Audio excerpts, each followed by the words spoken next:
Armchair commanders, we call the shots. From our living room thrones where the action's hot. We're the generals of fiction, the masters of war. In silver screen battles with buttered popcorn. Armchair commanders, armchair commanders. Alrighty, welcome to the Armchair Commanders podcast. My name is John. And I'm Jack. And this week, we are bewaring the Ides of March. Beware the Ides of March. For those who aren't as big Shakespeare fans, we're doing Julius Caesar. More specifically, the 1970s version with Charlton Heston. And I have to say, could you imagine if, like, Barack Obama was, I don't know, doing some sort of public speaking engagement and some homeless guy was like, hey, man, you got to watch out for Tuesday. Bro, watch it. And he took it, like, fucking seriously. I mean, yeah. Not only be like, you know what, I'm going to take that in consideration, like, ask the guy to come down and be like, can you further elaborate, only to be told, hey, man, Tuesday's going to be a bad day. Like, man, that's insane to me. It's like those people I interact with every day that say, wake up, Jack, this isn't real, this is a coma. Yeah. I wonder what that's about. Oh, shit, I almost cut myself. Also, Dear Secret Service, that wasn't like any kind of sideways comment. I was just trying to say it's crazy that a high-powered person would listen to a crazy homeless man. And for the mental health professionals, no, strangers don't tell me that I'm in a coma. The voices in my head do. I was joking the other day because the Ides of March also coincides with the end of daylight savings time. And the other day at work, everybody was doing the normal complaining that people do during that time. Like, oh man, I'm so tired. I'm like, yeah, but on the upside, my seasonal depression is just regular depression now. They did not appreciate that joke, so mental health isn't a joke, John. My ass, it ain't. It's a funny one. Just like my life. So, had you ever seen this movie before? No. Had you seen any movie iteration of this play? No. I haven't seen this in any capacity.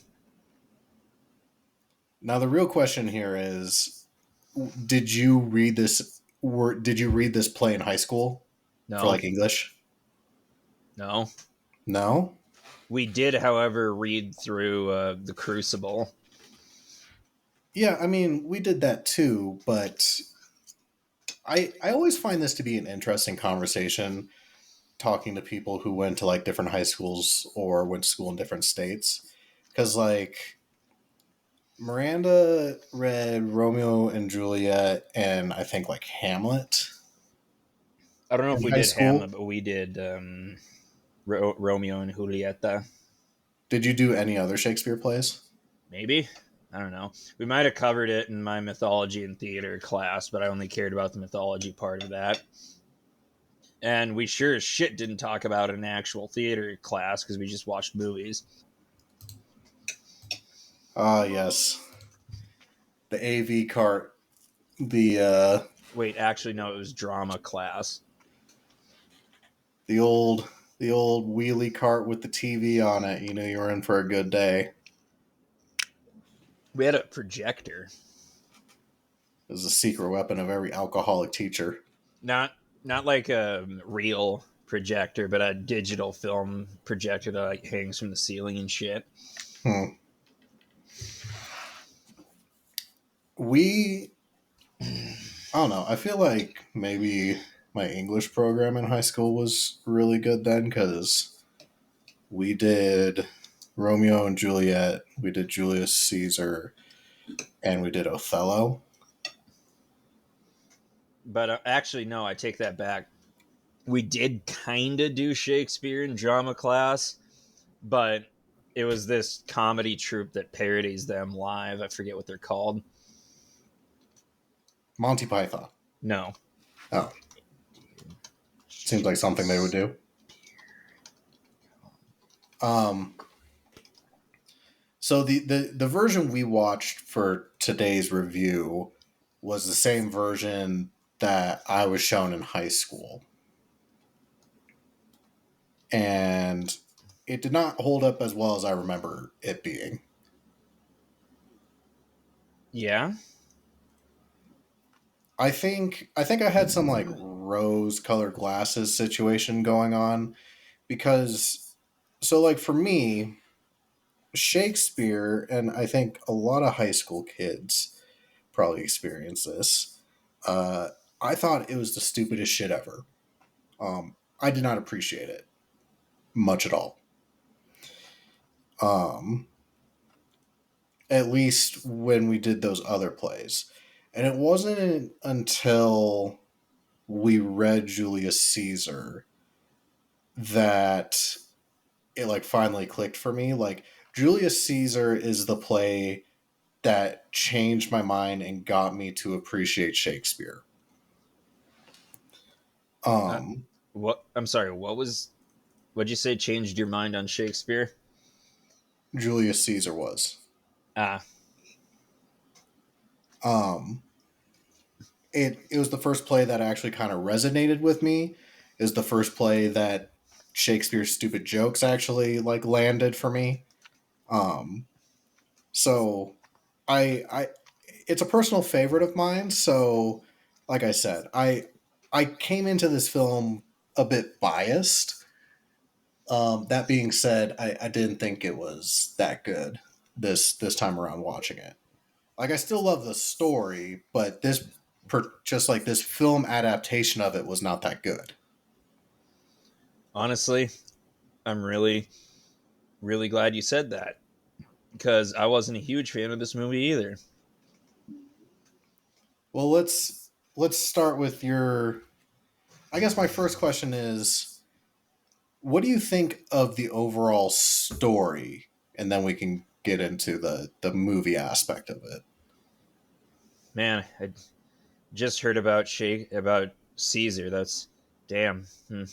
Roman Empire is going to be in shambles because of this. I loved the text you sent me when you were watching this because after Caesar's death, the city Yeah, goes up all in hell flames. breaks loose. Yeah, all hell breaks loose. The masses are rabbling. Rabble, rabble. Um, and it's just utter chaos, and then it immediately cuts to uh, homoerotic man massage time. Yep, yep. And it was such a jarring cut too because they didn't do a transition or a fade out. It was just smash cut to manhandling. It looked like it was a good massage, though. Oh yeah, absolutely. The oil, I'm sure, helped. Um, I think that's another thing that I appreciate about like not the manhandling, but as far as like going back to my question about the story, though, is like generally speaking, the story and even for the most part, the lines do not change from telling to telling. It really comes down to like cinematography and acting ability. So, having not experienced this particular Shakespeare story before, what did you think of it? That was kind of boring, honestly. You know, I've tried to understand Shakespeare, and don't get me wrong, most of the time I do, but damn. Also, one of the characters in this play mentioned something about being in the suburbs, and I looked it up, and suburbs is actually a fucking Latin phrase. Does Or at least it it? has roots in Latin. Does the Latin translation of it mean like Nazi HOAs or? Suburban, under city. Hmm. So kind of different. The cynic in me wants to say that this is what they called their ghettos, but a note on that. I actually watched a video not too long ago explaining how like actually shady Roman cities were, much like our own. Like the cops were basically glorified gangbangers that would take bribes or threaten you for money, and then you get shanked and have your purse stolen anyway by some hoodlum. And I quote, "If you find yourself accidentally stumbling into a brothel, you better stumble your way back out." Because they'll kill you or steal your kidneys? You'll probably get an STD if you don't. And they'll try to get you as drunk as possible so Well, they that's can half the fun of a brothel. What are you steal complaining from about? you. Yeah, Hey, you ain't gonna be fucking them. They're gonna be fucking you. you know, the ancient world used to be way more sex positive, Jack. I think we Yeah, can I learn a lesson know. from them. Unfortunately, oh yeah, and also there was organized crime and street gangs. So I'm not really hearing a problem with ancient anyway, Rome at the time. like That imagine just walk. sounds like fucking Denver right now, okay? That's the point. Like how little things change over the years. But imagine you're just a Roman worker, citizen. No, fuck that, a tourist that got caught out after dark, and you're walking along some suburban area, and then out of nowhere you hear, "Hey, yo, what kingdom you from?" And then they like give you a ride by where they ride their horses by you and hit you with swords or shoot you with Chariot by. arrows. Yeah. Grove Street, motherfucker! We show you Scythians how we do it here. But yeah, I just thought an aside from that, that's what that reminded me of. This is Miranda refused to watch this with me because, as I've stated in a previous episode, she hates Julius Caesar. She says it's like the inferior Shakespeare work. And she would know. She's an English major. Yeah, she would. She also has a coffee mug with a list of Shakespearean insults. It's not an English play, idiot. It takes place in Rome. Got him. But anyway, see, I thought Hamlet was the go-to Shakespeare play to dunk on. It makes me think of. Did you watch The Whitest Kids You Know? No, You weren't a Whitest Kids You Know guy? not really. The video I remember most is that one where that dude's pissing on the other's leg and won't stop, and neither of them will budge, so they stand there forever. Oh my god. Oh yeah, they're that one where Malk, and So he's like, there's "Oh, this should be our." I'm sorry. so we're going to have to hop on Discord after this, and I'll show you a couple of my favorites. Okay. But there's one skit they do, and it's a skit about Abraham Lincoln's assassination. And instead of it being My American Cousin being performed on the stage, it's Hamlet. But it's like it's a very obviously wrong, shitty version of Hamlet. So like the skit starts off with a guy on the stage just saying, "Oh, Hamlet, Hamlet, Hamlet, Hamlet." Oh, Hamlet, Hamlet, Hamlet. So yeah, we'll have to watch that later. But Speaking of which, I learned that the Ford Theater no longer hosts the play Our American Cousin.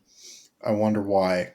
Actually, the real reason, okay, it's partially probably what you're thinking, but one of the main reasons they gave is it's just not a very good play. Yeah, well, that's Like, fair. the humor didn't age well. Like, most people wouldn't get some of the funny, quote unquote, funnier jokes from the play. And also, that particular point where he got shot, they're like, we feel like we should do something for this, something special, but we don't want to. Hmm.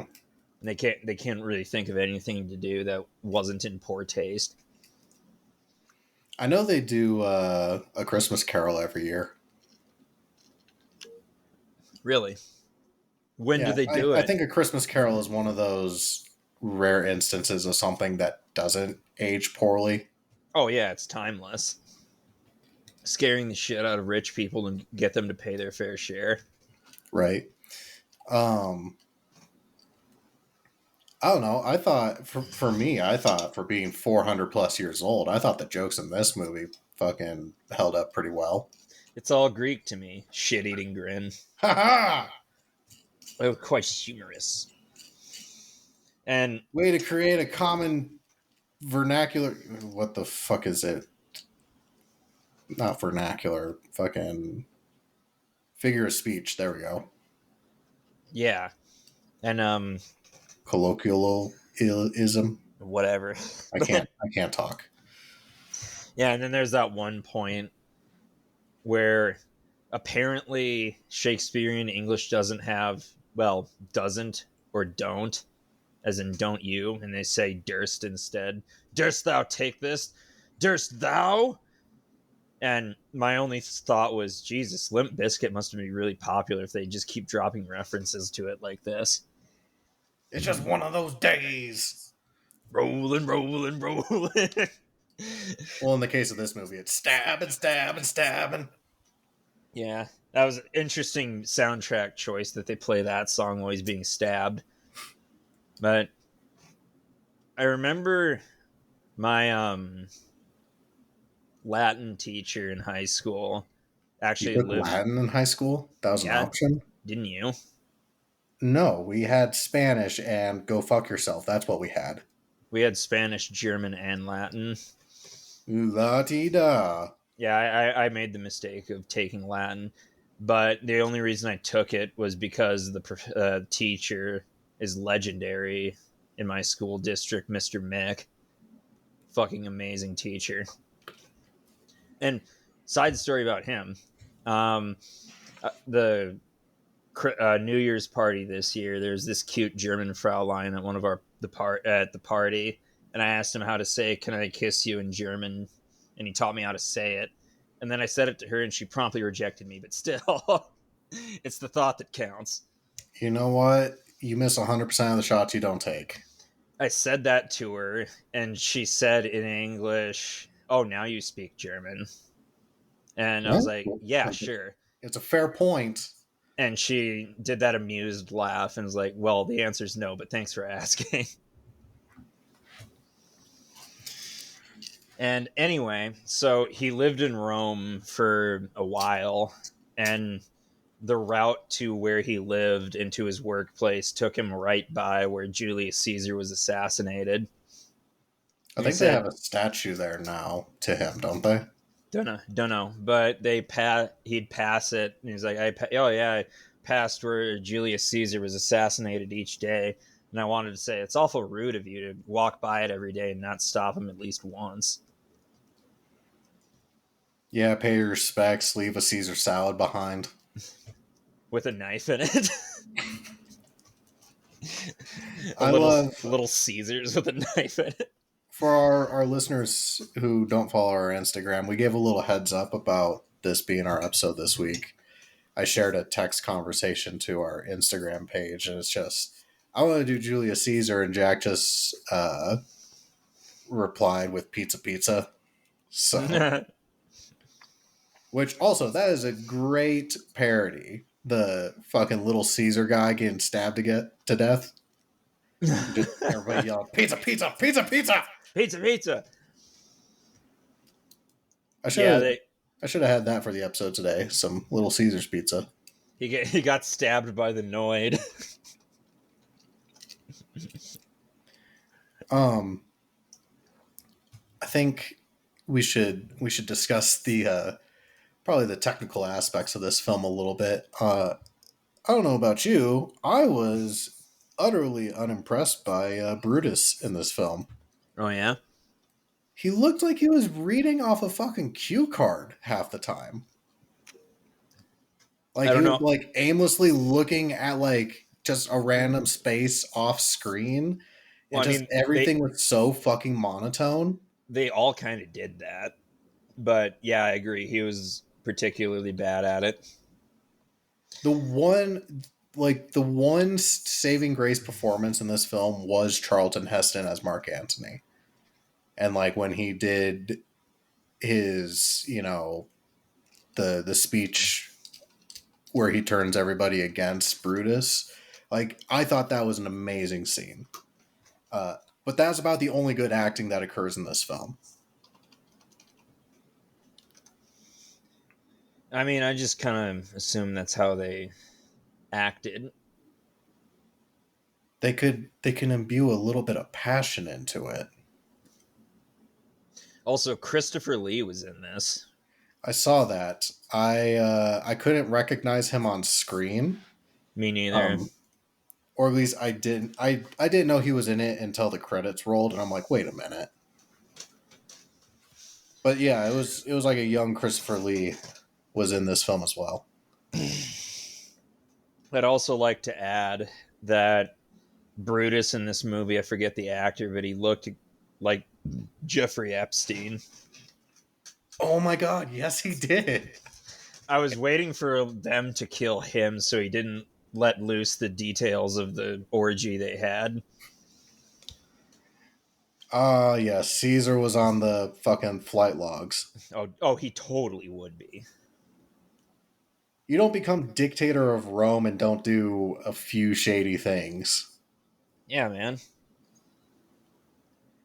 Although, to be fair, a lot of the whole overindulgences and orgies, that was mostly propaganda from Christians at the time that said, oh, these guys are a bunch of degenerate devil worshippers. Be a lot cooler if they were. Yeah, right? My question for you, though, is how often do you think about the Roman Empire? Bro. At least once a day. Remember when that was the fucking TikTok trend? Yeah, and women were shocked about how much men actually think about the Roman Empire. Dude, I have a fucking dedicated wish list on Amazon that, like, as soon as I have disposable income, I'm buying, like, I don't know if you know this, but you can buy, like, reenactor grade Roman armor, like a centurion's, like, armor kit off of Amazon. Cool. And it's in my fucking wish list. So as soon as I have like $1,000 of extra pocket money, you know what's getting 2 days shipped to my ass? A mill. Armor. Armor. You know, speaking of the Roman Empire, this may be controversial, but we never should have gotten rid of arena fights, man. Gladiator matches. Did That we sounds. though? We still have the Yes. UFC. Oh, that's schoolyard shit. Or are you talking like stabbing people arena fights? Goddamn right I am. Like fights to the death. Yeah, put that on pay-per-view. Last year there was a bare knuckle boxing event that came to Denver, and I'm like, how is that legal? It's safer than boxing with boxing gloves, believe it or not. It just doesn't feel like it would be. I know it doesn't, but if you think about the physics of it, it adds that much more weight and mass to your punch. Want to know how many recorded deaths there were before the boxing gloves? I don't know. It's not a fact. 0. Okay, I feel like that's Official. not a correct fucking number. Oh, obviously some people died in barroom brawls, but after they incorporated the boxing glove, like people started dying. I think they should be shirtless, bare knuckle fight, and I think we should spice it up occasionally and liquor them up, or maybe give them a bump of cocaine or meth to really get them going. I forget which country it is, but it's like an Eastern European country. Because of course it is. It might be Poland, I think, but their version of UFC. It's written in the rules, if a fighter doesn't make weight, then the opposing fighter has the option to get into the ring with him and have their dad join them. So it's a 2-on-1 fight. Hell yeah. Tag team. Fucking hit him with the chair.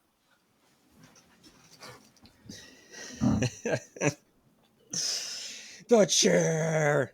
What would your wrestling name be? The chair. Really? No. The dry paddle. The and paddle. Your shtick is I'm your little assistant / hype man, and you like blow a horn or something, and I come running and give you a paddle to beat the shit out of them with. I ran into a person the other day who had a tattoo on their elbow, and I had to ask him about it because it was the 1960s Adam West sound effect cue card of bam, pow. But so he had fucking pow tattooed on his fucking elbow from Batman, and I'm like cool, but also why? And he's like, oh, it's for when I drop the people's elbow. And I'm like, you know what? God, that's fucking brilliant. Yeah. Real humdinger. How do you feel about this film being categorized as a war film? I mean, it more fits. Of a what? It fits. I was of that opinion too. I know it can be a little iffy because realistically, the vast majority of this film takes place in kind of an interwar period. A good chunk of it takes over the course of 24 hours, doesn't it? Because he comes back victorious. They're about to name him dictator for life. Because he just got done crossing the Rubicon, defeating a bunch of heathens and whatnot, and thrice did he refuse the crown, but then they decided to make him dictator anyways, and then, oh no, we can't have a dictator despite us begging him to be dictator. And then their brilliant master plan is just fucking stabbing him during Senate. I love the fucking Brutus talking about, okay, all 7 of us are going to stab him, but we're going to do it respectfully. He's going to go to the gods right. He's not going to go there as some chunk of meat like a lamb to slaughter or some shit. And it's like, you're 7 dudes going to stab him 30 fucking times. Don't pretend like you're doing this respectfully. Yeah. Yeah. It's tradition, I suppose. Kind of. Not really. Well, I mean, the story of Julius Caesar is a story told 1,000 times over in the course of the Roman Empire. How many times does a fucking emperor get waxed by his friends? It's really wild. It's hard to understate how wild this was at the time, because this is like the president getting shot during a address the nation thing on Senate floor, not only by the opposing party, but his own party as well. And then the leader of said political party having a fucking press conference right afterwards. And then, of course, fellow Americans, I committed treason, but because I am still alive, it's not treason. And also that said political leader that just killed his best friend still has friend's blood on his suit, and it's not even dried yet. You imagine the press secretary coming out to the fucking podium, just actively wiping blood off their hands. So bad news, guys.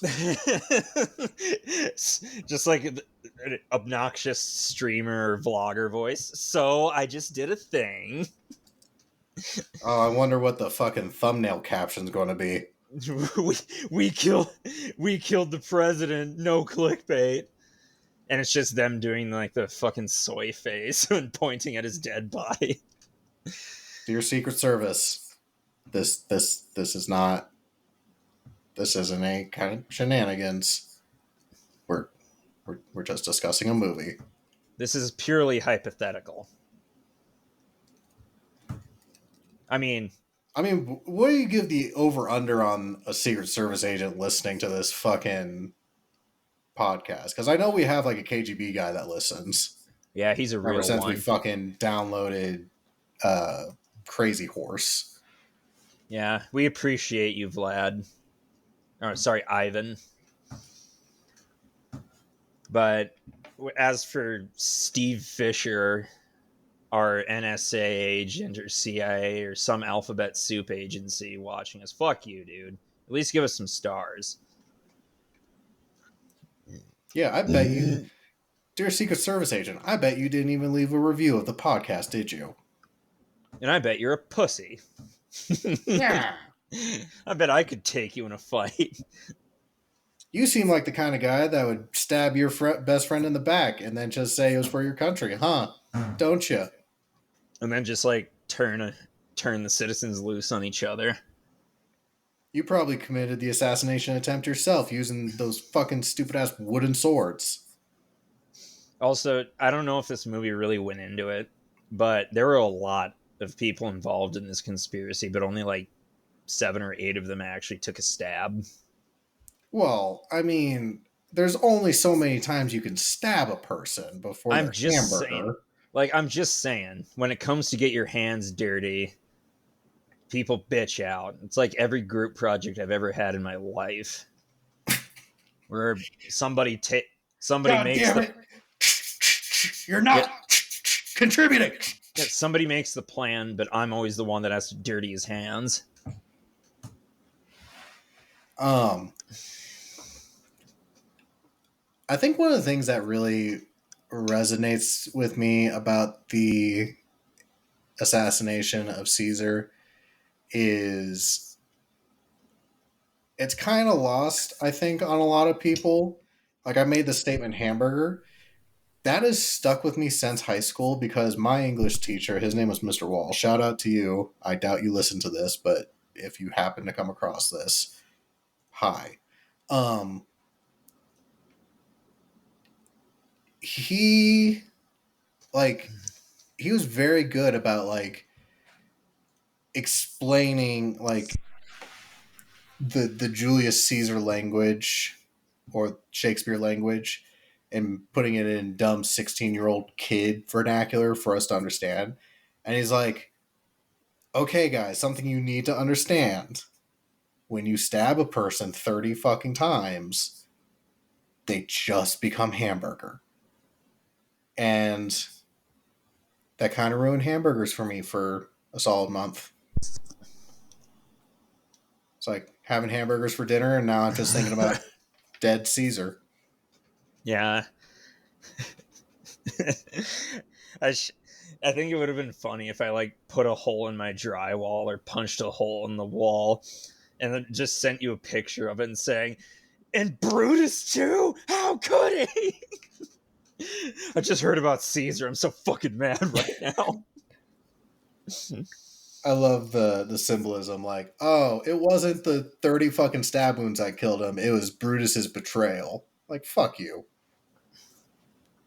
Yeah. He didn't die from stab wounds. He died from a broken heart. At this point in the anime, he would be like standing up, and all of a sudden Brutus would appear and like close up stab him, and he would be shocked. Nani? Nani?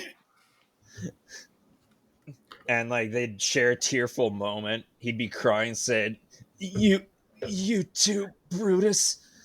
And then he would cry. It would just be this entire dramatic moment, and he would like whisper like, "Sorry, Sensei."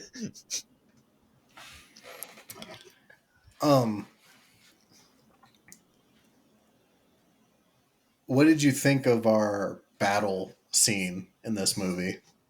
Couldn't really tell what was going on. I really hope no horses got hurt during the making of this. Well, I hate to disappoint you. I actually have no idea, but No, I I was fucking expecting a fucked up story.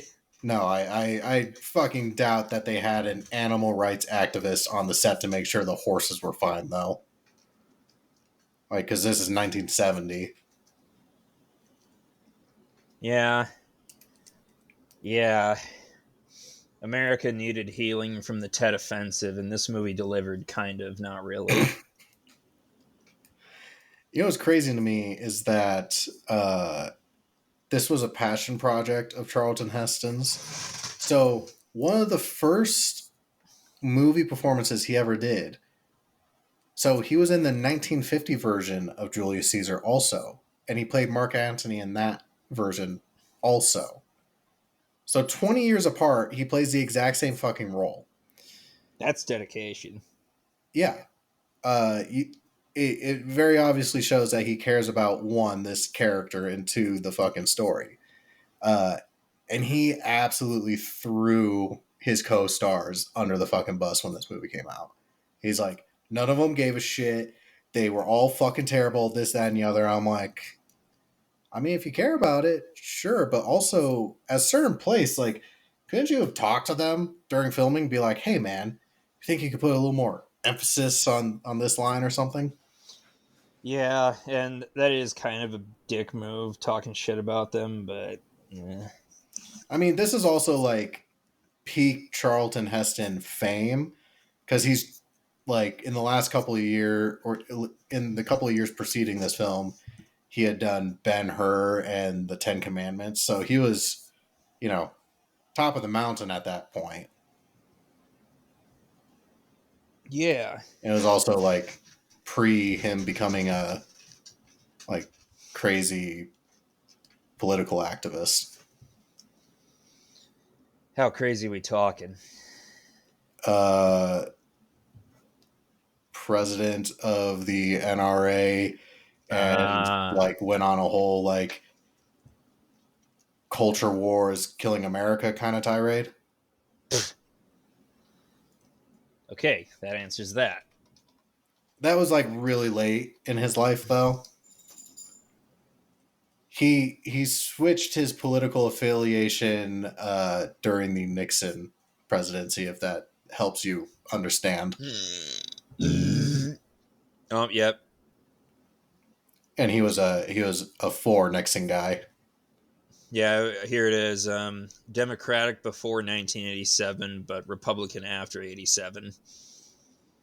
So that would have been, what's that at? Reagan. I think that's when he formally changed his political affiliation. But if I remember reading correctly, he said he voted for Nixon.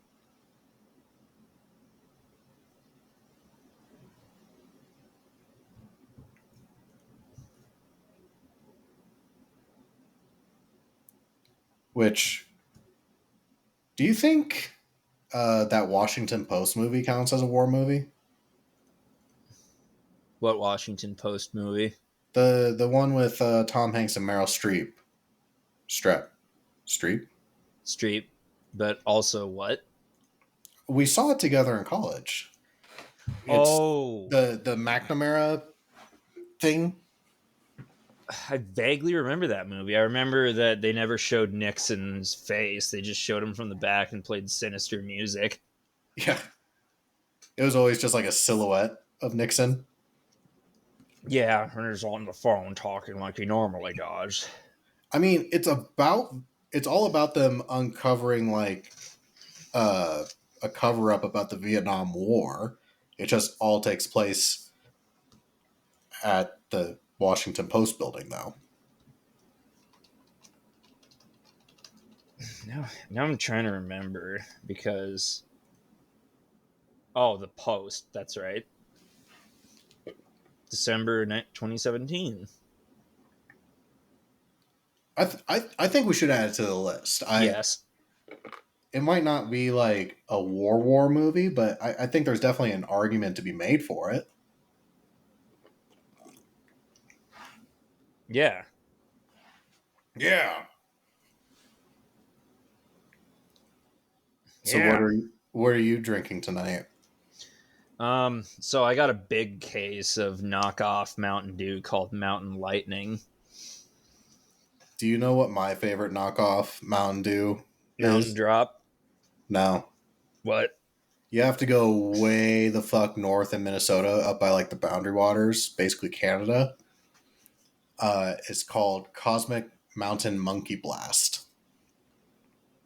Yeah, that's a name. It is. It's quite good. Very sugary, as is most Mountain Dews.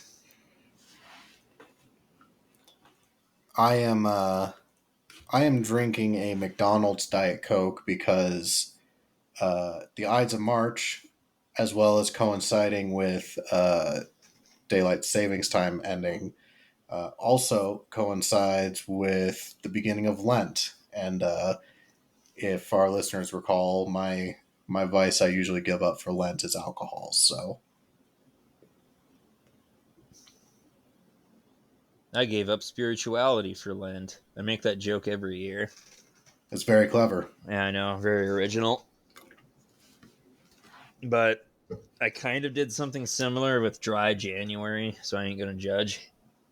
Yeah, I mean, I think everybody could benefit from a abstinence from alcohol A for a certain detox. period of time. Personal challenge, resetting of the body, if you will. Mm-hmm. Yep.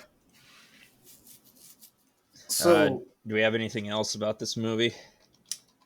I think the only thing I would want to add to this review is what could have been different about this film for you to have enjoyed it more.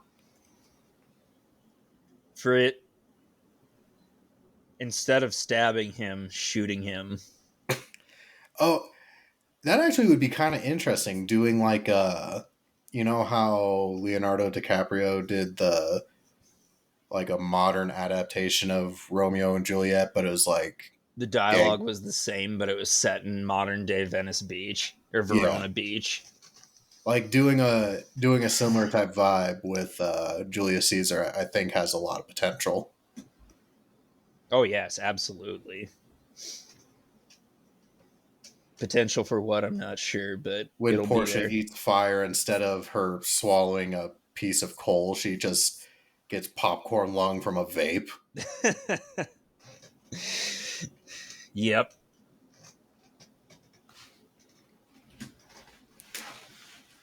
Oh, But what would you change? honestly, it comes down to acting. Like most of the actors in this are so stiff and unenthusiastic about the performance. Like it literally just sounds like they're reading off of cue cards. It doesn't feel like they're putting an effort into it. I One of my favorite videos on YouTube is Damian Lewis, who played Dick Winters in Band of Brothers. For the 400th anniversary of Shakespeare's birthday, the Globe Theater had a bunch of actors do I'm having a hard time talking today. Soliloquies, and Damian Lewis did the Mark Antony speech of "I came here to bury Caesar, not praise him." And watching that and seeing an actor actually like put a ton of effort into it and like genuinely selling the performance, like that is what made me like Julius Caesar to begin with. Is if the proper emotion is put behind these lines, the the play becomes so much more powerful and it becomes what it should be. And these fucksticks from 1970 did not do that. Yeah, a little effort goes a long way. But who am I? I am not a Shakespearean actor. Yeah, I'm just a plebeian. But I am ready to rate this film if you are. All right, what do you rate it? Uh, unless you disagree, I think we should be doing this on a scale of 1 to 5 man massages. Massages. Yep. I give it 2. That's what I was gonna give it. There is I'm glad I'm so not much. alone. There's so Solidarity. much room for improvement in this film. Yeah, the phoning it in, camera work, meh. And like I want the folks at home to realize like I said, this is my favorite Shakespeare play.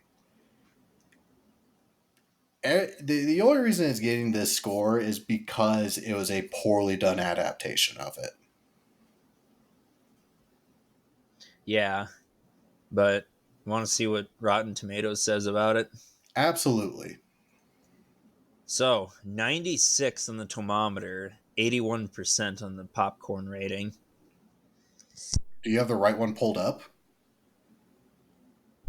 Let me see. Wait a minute. Do I fuck?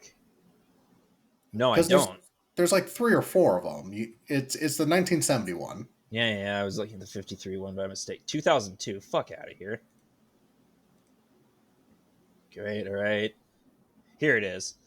So, pardon my mistake, dear listeners, but the actual rating for this is a 40% on the tomometer and a 36% on the audience rating. There we go. That makes more sense. Yeah. Wow, Roger Ebert's review. We begin to suspect that the movie is an alien plot to drain the soul from mighty Shakespeare. Jesus. God damn. He was taking no prisoners on that one. Yeah. So that has been our review of Julius Caesar. I'm excited to announce our movie for next week. We will have a guest. It is Tim from the USS Kid Museum. Contrary to what you might believe, he did not pick a naval movie, despite being Oh?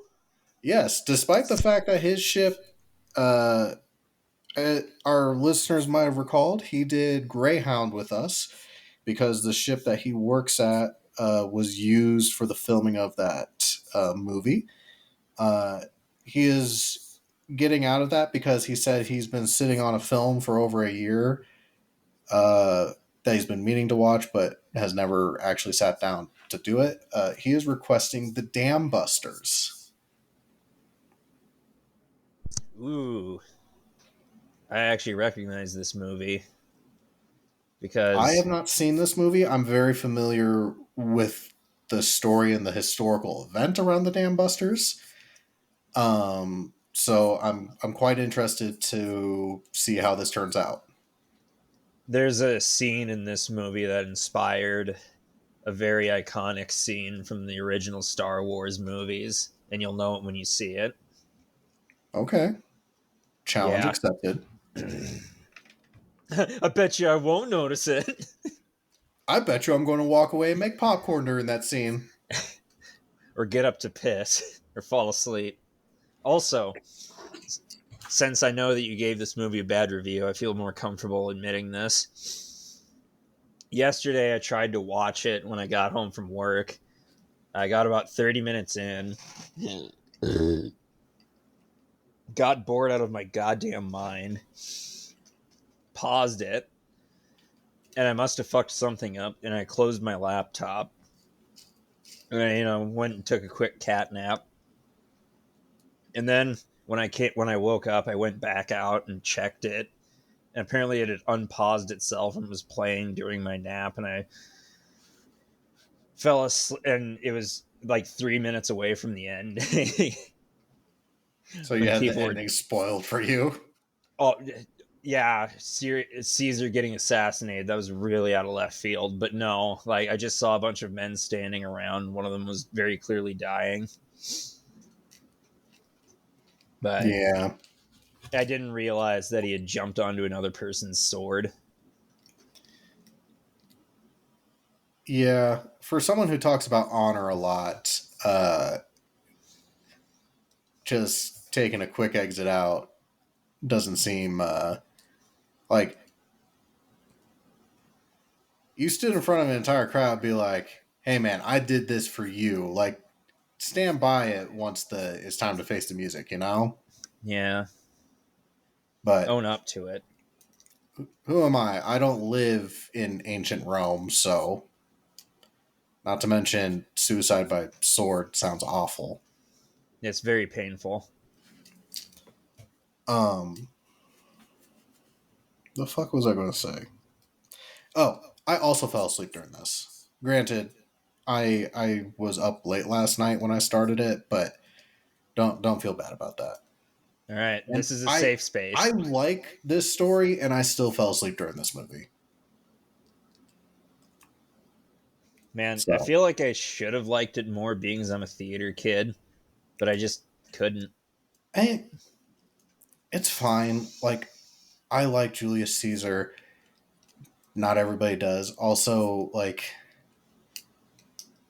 Shakespeare is hard to pay attention to sometimes. Like the fucking dude lived 400 years ago. Like he doesn't talk the way we talk today. Like if you're not going into it like ready to fucking pay attention, like Shakespeare isn't that fun, you know? Yeah, But that's. I'm sure this won't be our last Shakespeare movie. probably not. We'll have to review what other plays would fall in this. Probably the some of the Henry plays, but But that's another battle for another day. do you have anything else? I donut. Alrighty. Well, if you have enjoyed this episode, please leave a review. The stars do matter. If you want additional content from us, you can find us on YouTube, Instagram, Facebook, TikTok, all those evil places. Uh, until next time, I'm John, And I'm Jack. and we will catch you all later. Bye.